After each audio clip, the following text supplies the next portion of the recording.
Informasi, Inforia, Islam, semuanya linki.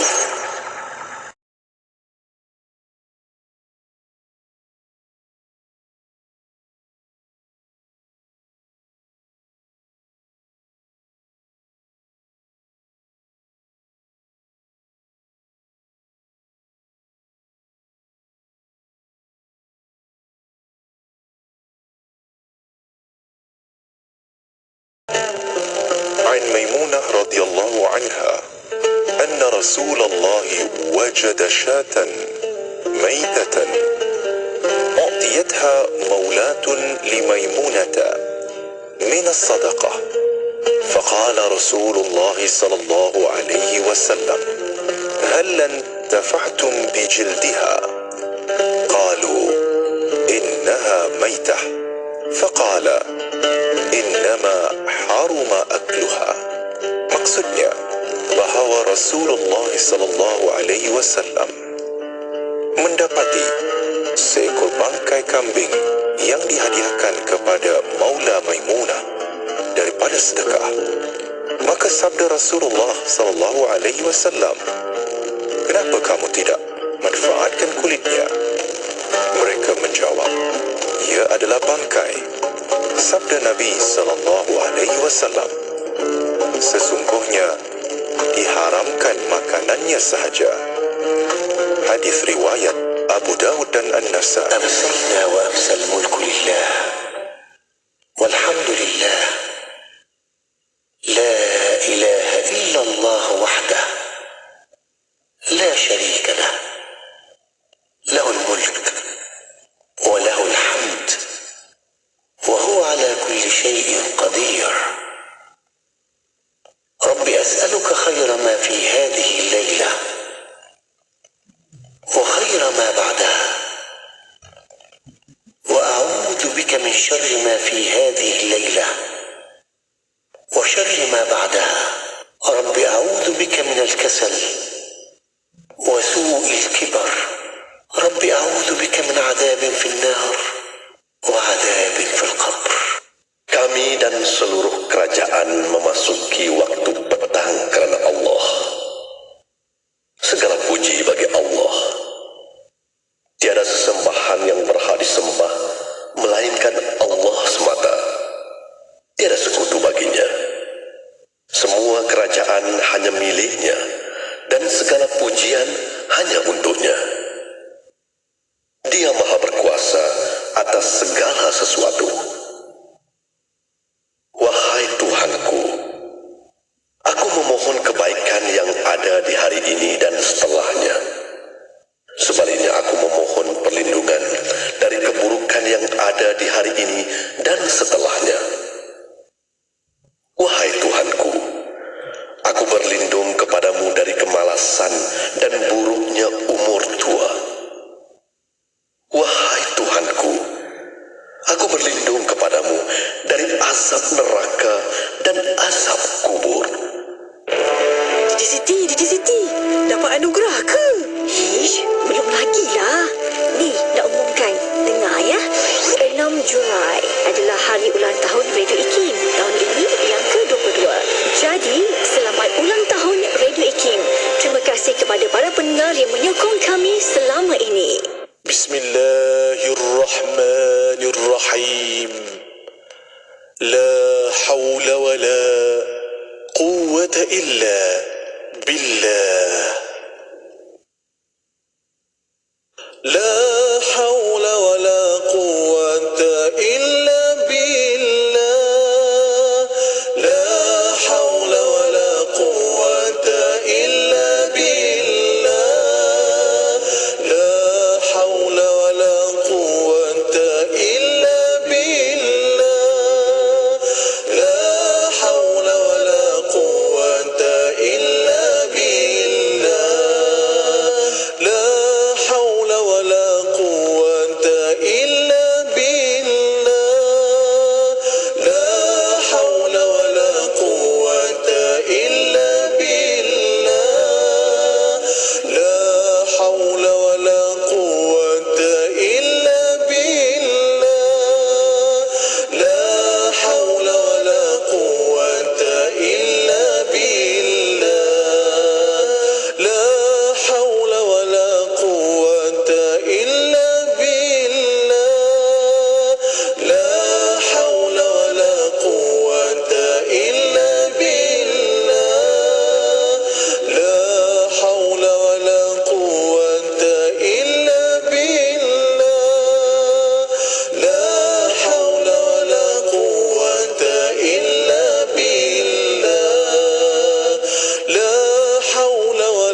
FBL Furniture. Sofa anti cakar. Itulah aku biarkannya si Oyen duduk atas sofa.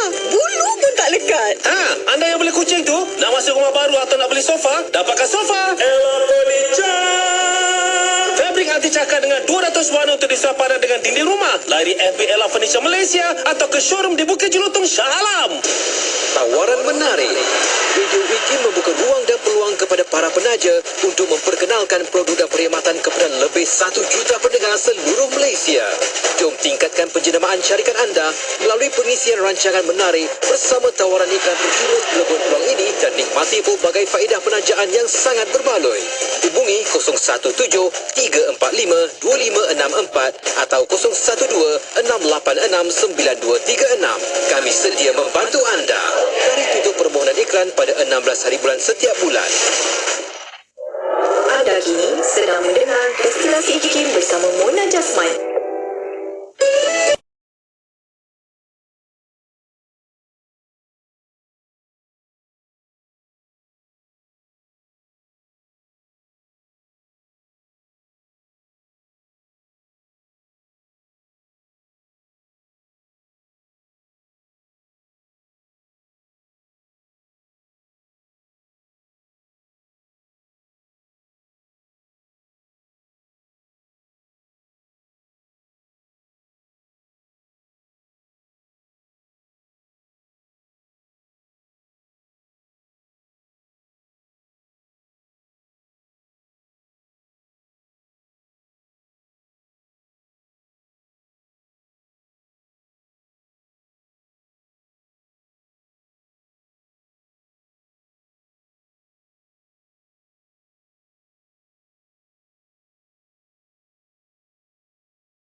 Shams membuka permohonan ambilan pelajar baru sesi kemasukan Ogos 2023. 42 program pelbagai bidang ditawarkan di peringkat asasi, diploma, sarjana muda, masters dan PhD.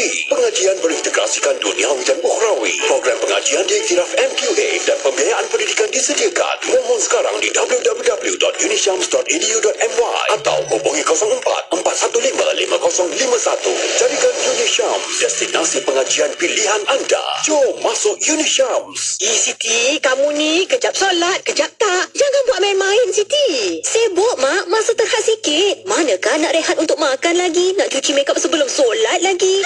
Dah tahu masa tu terhad. Carilah sesuatu yang memudahkan. Kamu tengok Sisa tu. Sempat aja dia nak bersih dan tanggalkan makeup sebelum wuduk. Dia pakai Hot Set Kosmetik Nuraisa, Mak. Nuraisa Kosmetik mesra wuduk tu. Habis tu, kenapa kamu tak pakai Hot Set Kosmetik Nuraisa juga? Nuraisa kan kosmetik mesra wuduk. Dengarkan seleksi lagu-lagu nasyid.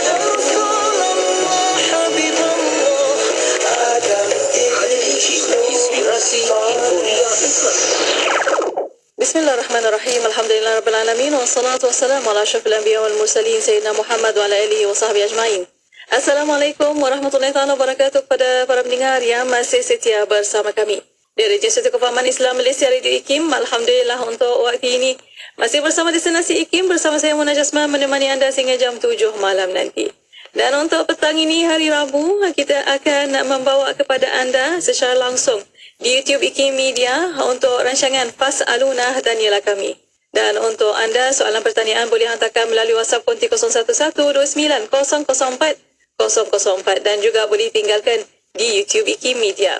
Dan Alhamdulillah untuk rancangan Fas'aluna Tanialah Kami untuk musim baru untuk petang ini, kita akan bersama Yang Besar Dr. Muhammad Farid Muhammad Syahran, Fellow Utama Merangkap Pengarah Pusat Kajian Syariah Undang-Undang dan Politik Institut Kefahaman Islam Malaysia.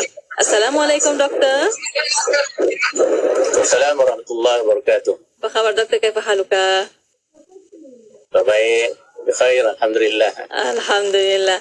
Dan untuk petang ini bersama Doktor, kita akan bersama untuk rancangan Fas'aluna tentang tajuk petang ini, keseronokan atau kebahagiaan yang mana yang disyari. Dan untuk waktu ini bersama Doktor, kita sebagai mukadimah, kita tahu Doktor, semua orang nakkan kebahagiaan. Tapi yang mana sebenarnya makna kebahagiaan itu, dan adakah ada beza antara kebahagiaan dan keseronokan itu Doktor? Silakan untuk mukadimahnya. Ya, terima kasih Mana. Bismillahirrahmanirrahim. Assalamualaikum warahmatullahi wabarakatuh. Alhamdulillah. Alhamdulillah Rabbil Alamin. Wassalatu wassalamu ala Rasulillah wa ala alihi wa sahbihi ajma'in. Rabbi syrah li sadri wa yassir li amri wahlul 'uqdatam min lisani yafqahu qawli. Subhanaka la ilma lana illa ma 'allamtana innaka antal alimul hakim. Wala haula wala quwata illa billahil aliyil azim. Alhamdulillah, para pendengar yang hormat sekalian, kita bersyukur kepada Allah Subhanahu wa taala kerana dapat bersama-sama kembali dalam rancangan Fas'aluna. Lama juga saya tidak mengisi.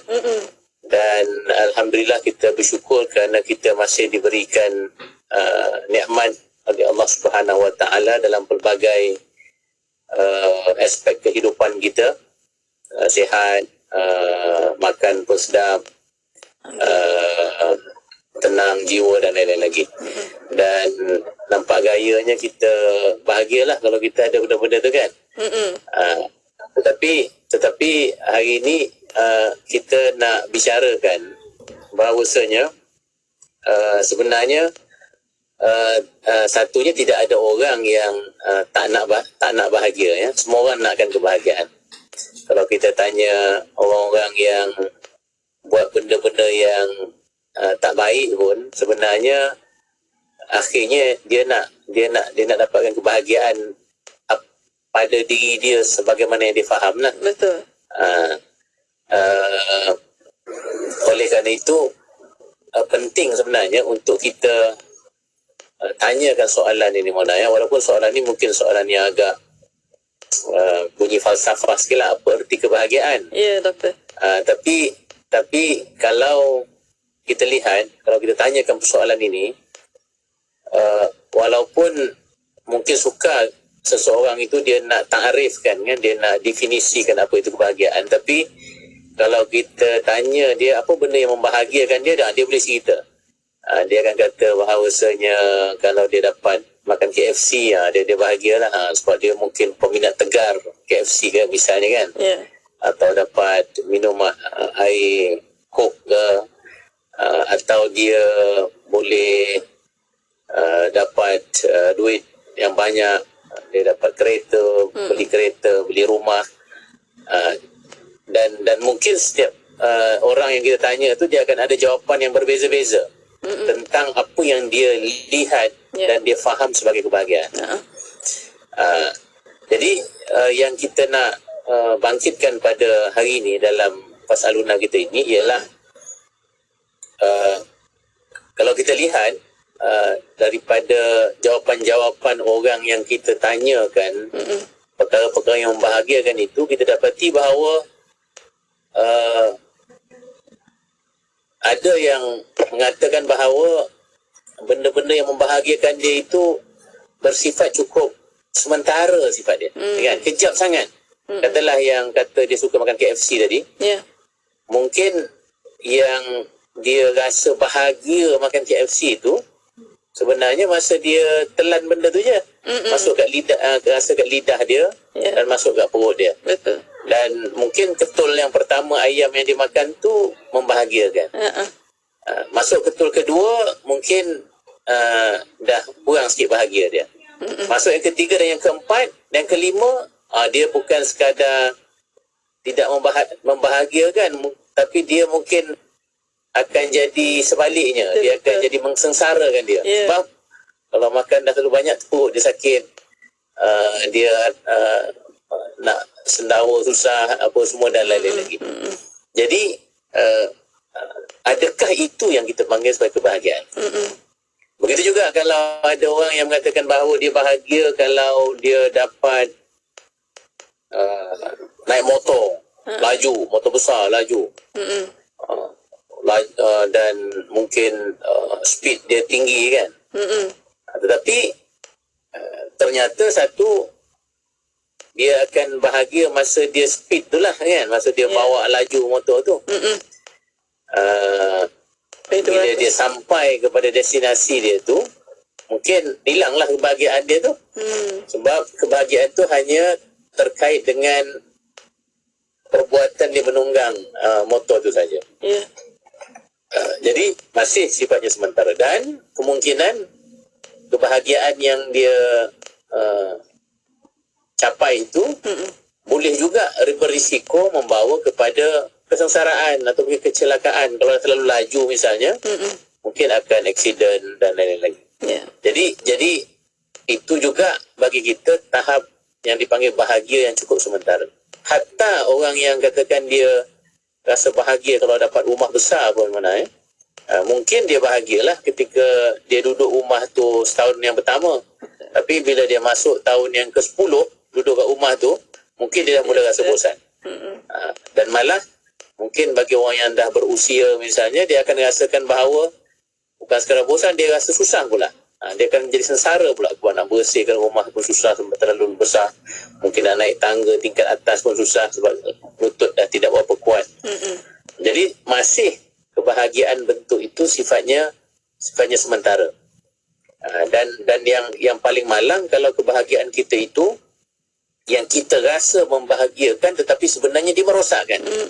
Contohnya, contoh orang yang isap dadah misalnya kan.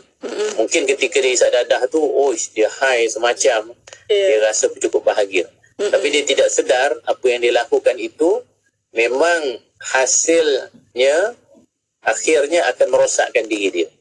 Jadi itu pasti bertentangan dengan konsep kebahagiaan kalau kita nak bercakap secara konsep lah, secara falsafahnya kan.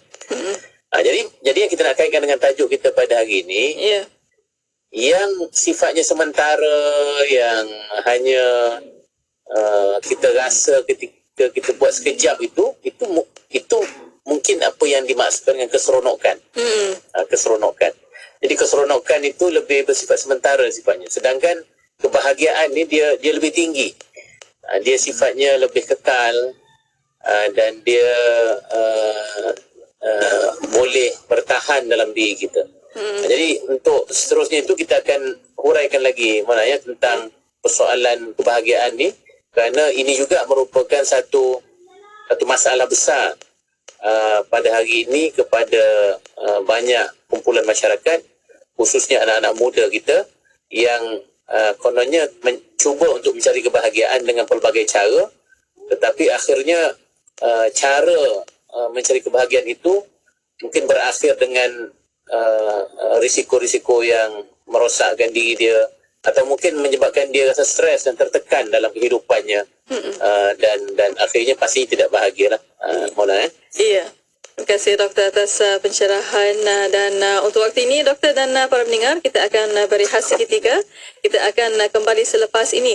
Untuk para pendengar, boleh hantarkan soalan anda melalui WhatsApp konti 01129004 dan juga boleh tinggalkan soalan anda di YouTube IKIM Media. Berehat seketika pada waktu ini. Kembali selepas ini untuk anda terus setia bersama kami hanya di Destinasi IKIM. أعوذ بالله من الشيطان الرجيم أفغير دين الله يبغون وله أسلم من في السماوات والأرض طوعا وكرها وإليه يرجعون. Patutkah sesudah mengakui dan menerima perjanjian itu mereka mencari lain dari agama Allah, padahal kepadanya lah tunduk taat sekalian makhluk yang ada di langit dan di bumi, sama ada dengan sukarela ataupun terpaksa, dan kepadanya lah mereka dikembalikan. Sidang pendengar yang dirahmati Allah, dalam ayat ini Allah Subhanahu Wa Taala telah mempersoalkan sikap Bani Israel yang tidak mahu menerima kerasulan Nabi Muhammad SAW.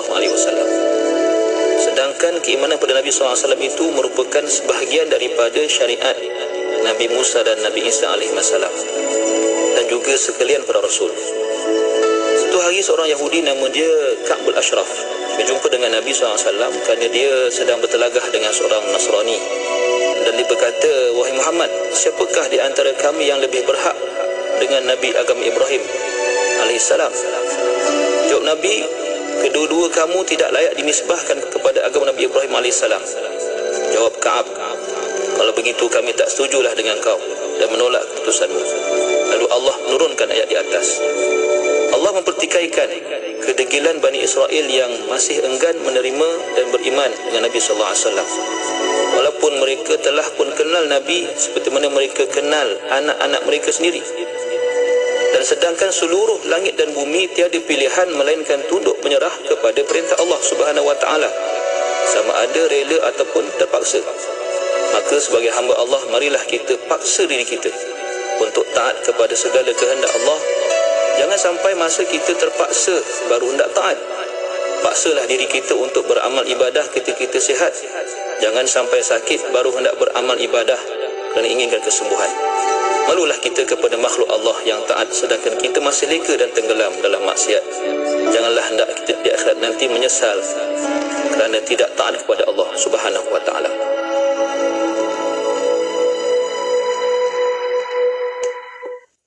Hiburan mendidik jiwa hanya yang terbaik di IKIM. Inspirasi Inforia Islami. Bismillah, alhamdulillah, wassalatu wassalamu ala rasulillah. Alhamdulillah masih bersama Destinasi IKIM pada waktu ini. Untuk rancangan Fas'aluna, tanyalah kami.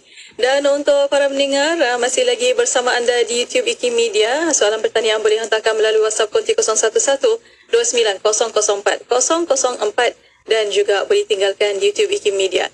Masih bersama membincangkan tentang keseronokan atau kebahagiaan yang mana yang disyari bersama Dr. Muhammad Farid Muhammad Syahran, Fellow Utama Merangkap Pengarah Pusat Kajian Syariah Undang-Undang dan Politik Institut Kepahaman Islam Malaysia. Dan untuk waktu ini bersama doktor, seperti doktor katakan tadi tentang keseronokan sementara dan kita nak kebahagiaan yang jangka panjang, insyaAllah. Kita nak tahu mana yang lebih berharga dan mungkin untuk waktu ini, adakah kebahagiaan ada tingkatannya dan yang mana yang paling tinggi, doktor? Silakan. Terima kasih, Mona. Sama. Seperti yang kita sebutkan tadi, rupanya kebahagiaan ni dia lebih tinggi sifatnya daripada sekadar keseronokan.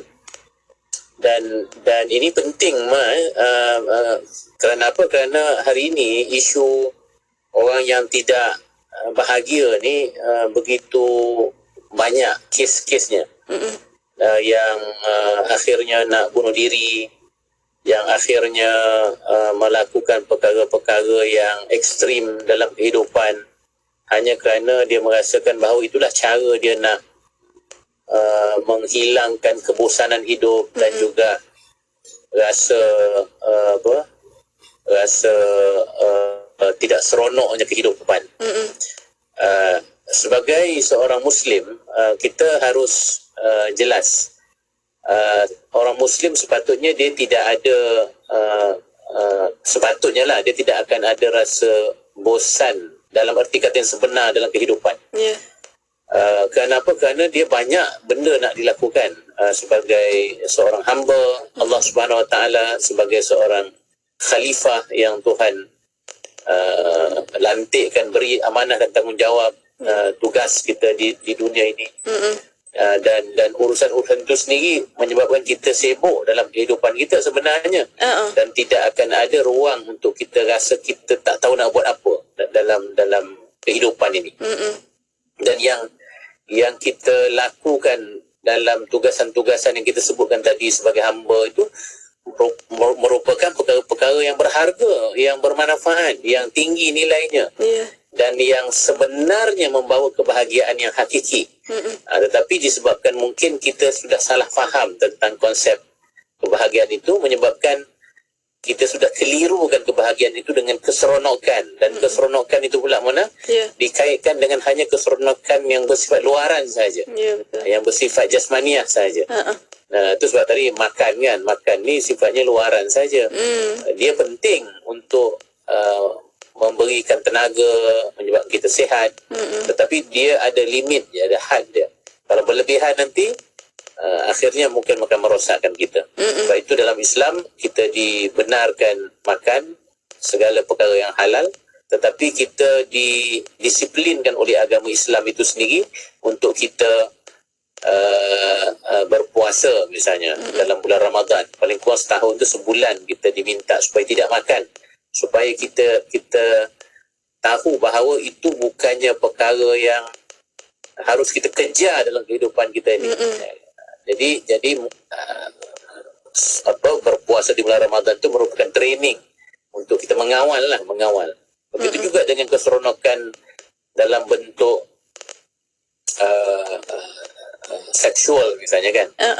Syahwat kita pun macam-macam, yang kalau dilayan, yang diikuti tanpa had, dia akan merosakkan kita. Sebab itu Islam sekali lagi mendisiplinkan kita dengan meletakkan bahawa di sana ada institusi perkahwinan untuk kita menyalurkan nafsu syahwat kita itu. Islam juga mengajar kita supaya berpuasa sekali lagi untuk mengawal nafsu dan lain-lain lagi. Jadi sebenarnya disiplin yang diletakkan oleh Islam itu akan menyebabkan kita sebenarnya tidak akan menumpukan perkara-perkara kebahagiaan kita rasa bahagia itu, tapi sebenarnya sekadar keseronokan, dan keseronokan itu pula hanya bersifat luaran saja. Apabila para pemikir ataupun para ulama membicarakan tentang kebahagiaan ni mereka membahagikan kebahagiaan ni, bukanlah kita menafikan yang makan tadi tu tidak ada elemen kebahagiaan, ada, tapi dia macam dia punya taraf itu rendah sahaja. Dia basic. Dia kita lakukan sepatutnya sebagai memenuhi keperluan kita sebagai seorang manusia untuk kita hidup. Makan untuk hidup, bukan hidup untuk makan. Kalau hidup untuk makan tu yang tersilap tu dari segi konsep kebahagiaan. Tapi kalau makan untuk hidup, maknanya kita akan berhenti apabila kita sudah cukup makan. Nabi kata berhenti sebelum kenyang kan. Dan kita akan makan selepas kita lapar. Kan, nahnul qaum la na'kul hatta najua' faiza akalna La najba. fala nashba. Kami adalah golongan yang kami tidak akan makan sehingga kami lapar, dan apabila kami makan, kata Nabi, kami tidak akan sampai kenyang. Kan? Jadi kan cantik disiplin yang diajar oleh Nabi itu kepada kita supaya dia dapat membina diri kita dan kita tidak akan terpengaruh dengan perkara-perkara yang hanya bersifat luaran. Jadi para ulama membicarakan ada 3 level kebahagiaan ni. Satu, level yang bersifat jasmaniah. Ya. Jasmaniah ni seperti kalau kita sihat misalnya, itu semua akan membawa kepada kebahagiaan. Ya. Kalau kita selamat misalnya kan, kalau rumah kita tu tidak ada gangguan apa semua, kita akan rasa ada elemen kebahagiaan di situ. Ya. Tetapi yang bersifat jasmani tu itu pun tak masuk bab yang makan apa tadi mana ya. Cara para ulama kita menyusun, dia kata hatta benda-benda yang membahagiakan dari sudut jasmani ni pun ialah apabila badan kita tu sihat. Itu baru membahagiakan. Bukan kita dapat memenuhi semua nafsu jasmaniah, haiwaniah yang ada pada diri kita. Tetapi yang akhirnya membawa berkesihatan itu yang sebenarnya membahagiakan. Yang membawa keselamatan itu yang akhirnya membahagiakan. Jadi yang itu yang kita kena kejar apabila kita nak mendapatkan kebahagiaan dari sudut jasmani. Maksudnya makan, dia makan yang sihat, cukup makan, jangan tak makan pula.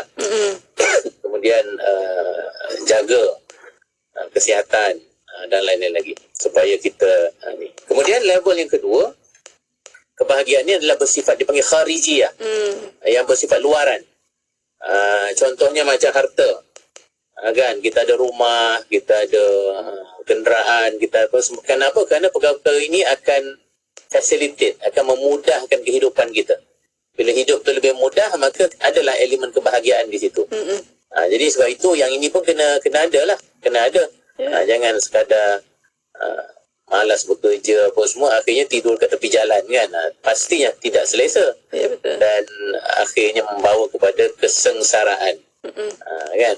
Jadi perkara-perkara itu penting juga yang bersifat kharijiyah. Tapi sekali lagi, kebahagiaan yang bersifat luaran kharijiyah ini, dia juga harus dikawal.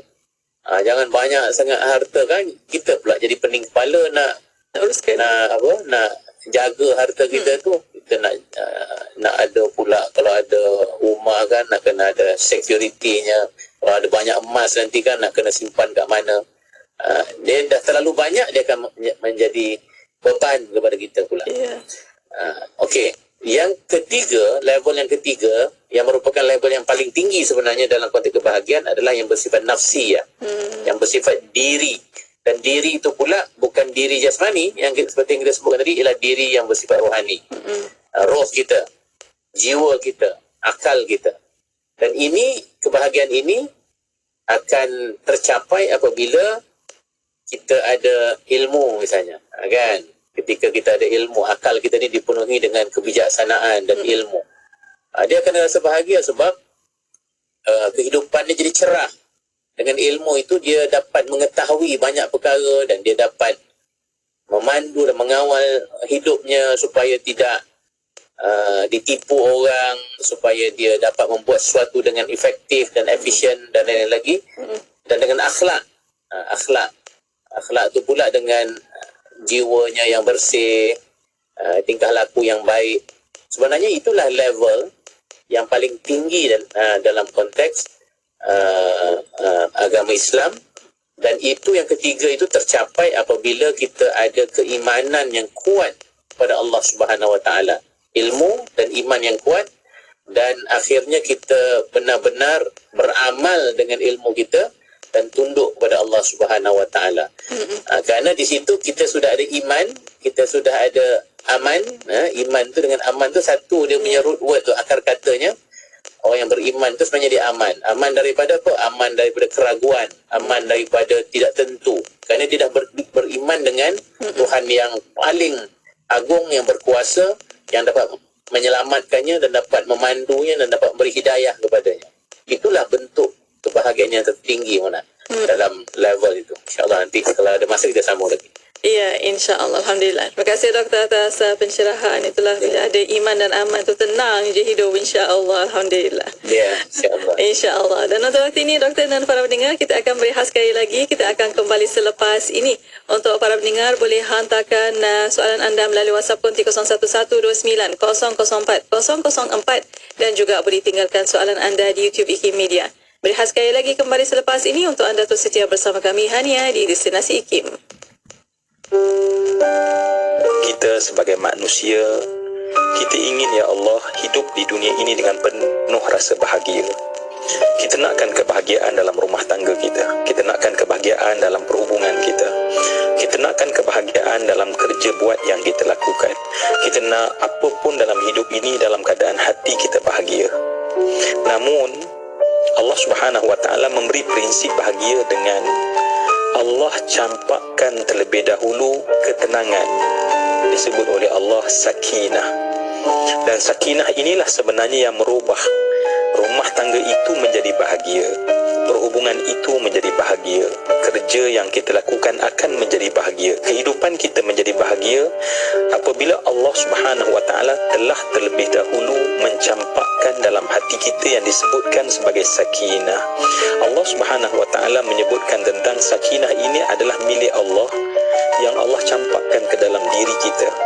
Kenapa hari ini saya boleh duduk begini dalam keadaan tenang? Kerana tidak berlaku goncangan, gempa dan malapetaka. Dan gempa itulah goncangan yang apabila hilang goncangan tersebut, ya, maka datanglah sakinah. Okey, bila datang sakinah, makna sederhana daripada rumah tangga, wang, harta, kerja bertukar menjadi sesuatu yang benar-benar bahagia. Jadi sebagai mukadimah, kita berusrah sebenarnya nak menjemput sakinah. Dan daripada sakinah dia akan meluru kepada bahagia. Dan bahagia inilah yang kita nakkan, sebab untuk bahagia bukan pilihan. Sebagai mukmin, kita tidak boleh memilih untuk jadi derita di dalam hati, kerana manusia mati sebagaimana mereka hidup. Dan orang-orang beriman saat mereka pulang atas nama kematian, Allah seru dengan panggilan, wahai jiwa yang tenang. Jadi ketenangan ketika mati hanya dapat ketika dapat kebahagiaan, dan semuanya bermula dengan sakinah. Kita harap dapat memberikan sakinah ke dalam hati setiap dari kita semua.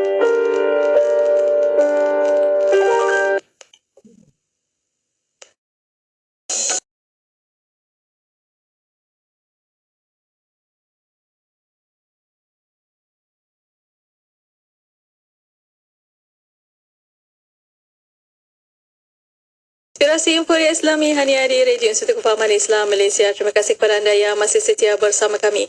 Untuk waktu ini masih bersama Destinasi IKIM untuk rancangan Fas'aluna, tanyalah kami. Dan Alhamdulillah masih bersama untuk waktu ini bersama yang berusaha Dr. Muhammad Farid Muhammad Shahran, Fellow Utama Merangkap Pengarah Pusat Kajian Syariah Undang-Undang dan Politik Institut Kefahaman Islam Malaysia, yang masih membincangkan tentang keseronokan atau kebahagiaan yang mana disyari. Tadi doktor telah terangkan tentang kebahagiaan yang sementara dan tingkatan kebahagiaan tersebut. Dan mungkin untuk waktu ini ada sambungan bersama doktor, dan untuk waktu ini kita juga nak tahu tentang perlu bagaimana kita nak meningkatkan kebahagiaan ni doktor, dan bagaimana juga kita mencapai keseimbangan antara keseronokan dan kebahagiaan dalam hidup kita. Untuk waktu ini bersama doktor, silakan. Okey, terima kasih Mana. Kita sebutkan tadi bahawa di sana ada tingkatan yang dipanggil tingkatan kebahagiaan itu. Dan yang banyak contoh-contoh yang kita bagi pada awal-awal tadi, yang makannya, yang mungkin panjat gunungnya, yang mungkin dia dapat tengok TV ke, rancangan yang paling dia suka kan, dia pergi shopping ke, dia dapat pergi balik kampung ke kan, dia sibuk kerja, kalau dapat balik kampung tu memang bahagia betul. Itu kita tidak nafikan, itu merupakan elemen-elemen kebahagiaan. Tetapi ada satu level kebahagiaan yang tinggi itu yang sebenarnya kalau dia dapat yang itu, dia akan rasakan bahawa kebahagiaan-kebahagiaan yang di bawah itu sudah tidak sangat lagi diraikan lah. Tak adalah dia rasa nak sangat Cari yang sana sebab dia sudah ada yang tertinggi. Yang tertinggi itulah kita kata tadi kebahagiaan yang berbentuk nafsi bersuruhiyah, yang bersifat dalaman. Jadi hari ni saya nak bagi dia punya kaedah dia lah. Kalau kita nak mencari kebahagiaan ni, ini bukan doktor kebahagiaan saya bukan nak bagi kebahagiaan, tapi saya nak bagi kefahaman tentang macam mana seseorang itu dalam Islam boleh mencapai kebahagiaan. Pertama, dia mesti tumpukan kepada kebahagiaan yang bersifat dalaman, spiritual, berbanding luaran. Kan? Maksudnya yang bahagia dalaman itu dia lebih penting, lebih kuat, lebih mantap dan lebih kokoh lagi berbanding dengan kebahagiaan yang bersifat luaran. Sebab apa? Sebab sifat roh kita, sifat jiwa kita ni, dia tidak berubah. Dia tidak berubah. Dia kekal. Kalau kita ada iman kepada Allah Subhanahu Wa Taala misalnya, insya-Allah kalau kita dapat kokohkan iman kita berdasarkan ilmu yang betul, pengajaran dan pendidikan yang betul, dia akan kekal dalam diri kita dan dia akan kokoh, mantap, berakar dalam diri kita, dan dia akan menyebabkan kita jadi seorang yang lebih seimbang, seorang yang tenang, kan? InsyaAllah. Sebenarnya yang banyak tak bahagia ni sebab tak tenang lah Mona. tak tenang, tak ada ketenangan. Tapi ketenangan itulah yang kita kata tadi, iman tu, aman. Keamanan itu yang sebenarnya, tapi tenang itu tenang di dalam, bukan tenang di luar. Sebab huraian-huraian para ulama dan ilmuwan-ilmuwan juga, hatta ahli-ahli falsafah awal seperti Aristotle, Plato, zaman Greek dulu pun mereka sudah bicarakan tentang kebahagiaan dalaman ini. Dan mereka mengatakan bahawa sememangnya kebahagiaan yang berbentuk dalaman itu dia lebih kekal, yang kedua dia lebih penting, dan yang ketiga dia lebih kuat berbanding dengan kebahagiaan luaran. Saya bagi contoh Mona. Contohnya kalau kita lihat kan orang yang kadang-kadang dia kena seksa kan, dia kena penjara misalnya, tetapi dia masih relax saja, kan? Kenapa? Kerana dia ada kekuatan dalaman, dia ada kekuatan keimanan, dia ada kekuatan keyakinan terhadap perkara yang lebih tinggi berbanding dengan sekadar kehidupan di dunia ini sahaja. Orang yang pergi berjihad misalnya kan, dia kena ada kekuatan itu. Kalau tidak nanti dia akan rasa takut. Kerana takut tu kerana takut lebih kepada benda luaran lah, takut cedera, takut kena tembak, takut kena apa. Tapi kerana dia, kalau dia ada kekuatan dalaman itu, Nabi dulu pun masa berjihad, Nabi akan tengok sahabat-sahabat mana yang kuat, kokoh keimanan dan ketakwaan dan amalan dalamannya itu, di waktu malam apa semua, yang ini akan diletak di hadapan ketika berperang, kerana mereka akan mempunyai kekuatan yang lebih berbanding dengan yang mungkin yang tidak kuat dalamnya. Dan Mona, sama juga sebaliknya. Kesengsaraan yang bersifat dalaman dia akan lebih teruk berbanding dengan kesengsaraan yang bersifat luaran. Contohnya kalau orang katakan, kita senang kata orang bercinta lah kan, kalau dia rindu kat orang tu, kadang-kadang itu yang mandi tak basah, makan tak kenyang, tidur tak lena kan. Maknanya benda tu bersifat dalaman kan, rasa rindu, rasa apa semua tu benda dalaman, tetapi kesannya sampai dia kat luar pun jadi tak terurus, kan. Dan dia kadang-kadang rasa tak kisah kalau dia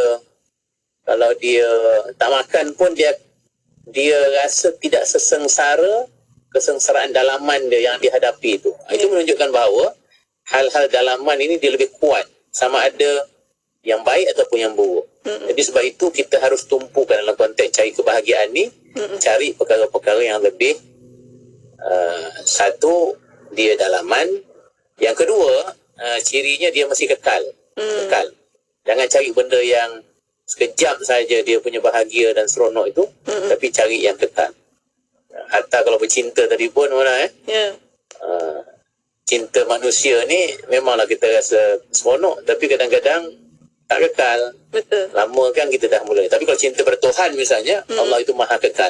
Bukanlah maksudnya jangan cinta pada manusia, tetapi kecintaan kita kepada perkara-perkara yang lebih kekal seperti Allah SWT itu harus mendahului dan lebih utama berbanding dengan kecintaan terhadap benda-benda yang maksud tidak kekal seperti harta, seperti kehidupan duniawi dan lain-lain. Dia susahlah benda tu. Tapi itulah yang diajar oleh agama. Dengan ilmu, dengan amal, dengan fikir, dengan tafakkur, berfikir hal-hal kebaikan, dan juga itu menyebabkan jiwa kita lebih kuat dan lebih tenang. Jadi satu, cari yang sifatnya dalaman, yang kedua yang bersifat kekal, dan yang ketiga yang bersifat tidak berubah-ubah. Yang tak berubah-ubah.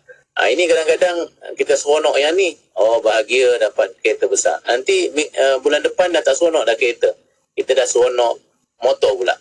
Lepas tu kan dah seronok naik kereta api pula, lebih seronok. Jadi dia tidak ada yang tetap dalam yang dipanggil kebahagiaan dan keseronokan. Tapi kalau kita ada satu yang tetap, kan, macam tadi tu dah, kalau kita beriman tentang hal-hal agama ketuhanan ni, benda yang tetap, dia tak berubah. Tauhid tu daripada dulu sampai sekarang, itulah yang kita kena perkukuhkan. Jadi insya-Allah dia akan menyebabkan kita akan lebih tenang, kita akan lebih kuat. Tapi ini perlukan mujahadah lah, dia perlukan usaha, perlukan latihan dan lain-lain lagi. Jadi itu dia punya kefahaman lah tentang kebahagiaan. Kalau kita faham betul-betul dan kita utamakan perkara yang utama, insya-Allah kuranglah, taklah boleh hapuskan semua, tapi kurang insya-Allah masalah-masalah tidak bahagia manusia dan juga masyarakat kita ni, yang akhirnya menyebabkan banyak mental health problem, dan masalah yang paling buruk akhirnya membunuh diri dan lain-lain. Wallahu a'lam. Ya, Alhamdulillah. Terima kasih doktor atas pencerahan. Itulah banyak lagi yang kita nak kupaskan bersama doktor sebenarnya. Tapi itu kesempatan yang kita ada untuk petang ini, dan tinggal sedikit masa lagi untuk kesimpulan dan kata-kata akhir. Silakan doktor. Ya, insya-Allah saya akan bersama dalam bulan ni. InsyaAllah. Minggu depan kita boleh bercerita lagi tentang bahagia, kebahagiaan atau keseronokan ni, Mona, ya, insyaAllah. Dan supaya kita jelas, dalam kefahaman tu jelas. Betul, benda ni tidak mudah. Memang kalau saya ceritanya mungkin akan kata, itu memanglah semua orang tahu, doktor. Memanglah kita tahu, tapi kadang-kadang kita keliru. Sebab itu kita masih lagi mengutamakan perkara-perkara yang sebenarnya tidak membawa kepada kebahagiaan yang hakiki itu. Dan kita mengutamakan itu sangat-sangat dalam kehidupan kita, sehingga kita sudah hilang fokus kita, hilang keutamaan kita, dan kita tidak melakukan apa yang sepatutnya kita lakukan sebagai seorang Muslim, seorang hamba, seorang khalifah di muka bumi ini. Wallahu a'lam. Alhamdulillah. Di akhirnya terima kasih banyak-banyak kepada Dr. Muhammad Farid Muhammad Syahran atas pertemuan untuk petang ini. Doktor, ada kesempatan kita jumpa lagi insya-Allah. Assalamualaikum. Insya-Allah. Assalamualaikum warahmatullahi. Alhamdulillah. Dan untuk para pendengar, terima kasih kepada anda, dan untuk anda terus setia bersama kami di Destinasi IKIM, Inspirasi Emporiah Islami. Tawau 100.7 FM. Terima kasih untuk anda yang masih lagi setia Bersama saya Ahmad Nasri Muhammad Yusof dalam Pengurusan Harta Orang Islam adalah Saya Wan Johari temankan anda lagi ni. Biasalah, bila main umur macam ayah ni. Tanpa dibersiaran bersama dengan sahabat pendengar untuk waktu ini masih bersama Destinasi IKIM. Pada anda, syukur kita nak sama-sama lagi Inspirasi Emporiah Islami. Terima kasih atas perhatian anda waktu ini. yang pernah terbalik sebuah cerita rakyat. Assalamualaikum warahmatullahi wabarakatuh. Itulah kami di sebalik suara-suara itu. Kerana anda, kami masih di sini untuk meraihkan ulang tahun Radio IKIM yang ke-22 tahun ini. 6 Julai, tarikh bersejarah bagi Radio IKIM. Kami akan terus dan sentiasa bersama anda. Selamat ulang tahun Radio IKIM yang ke-22.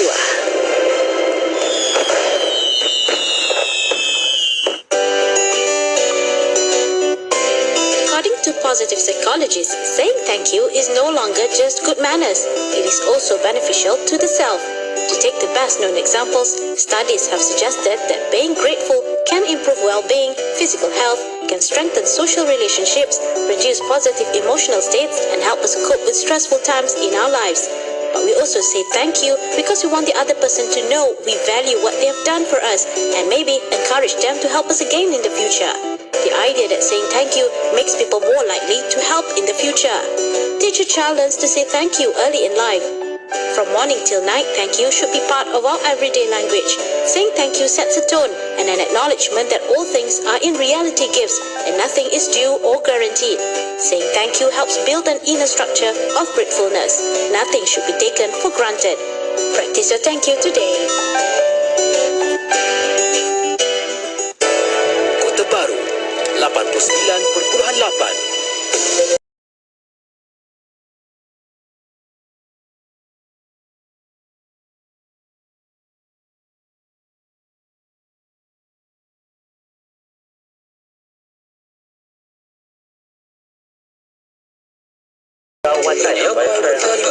Terima kasih.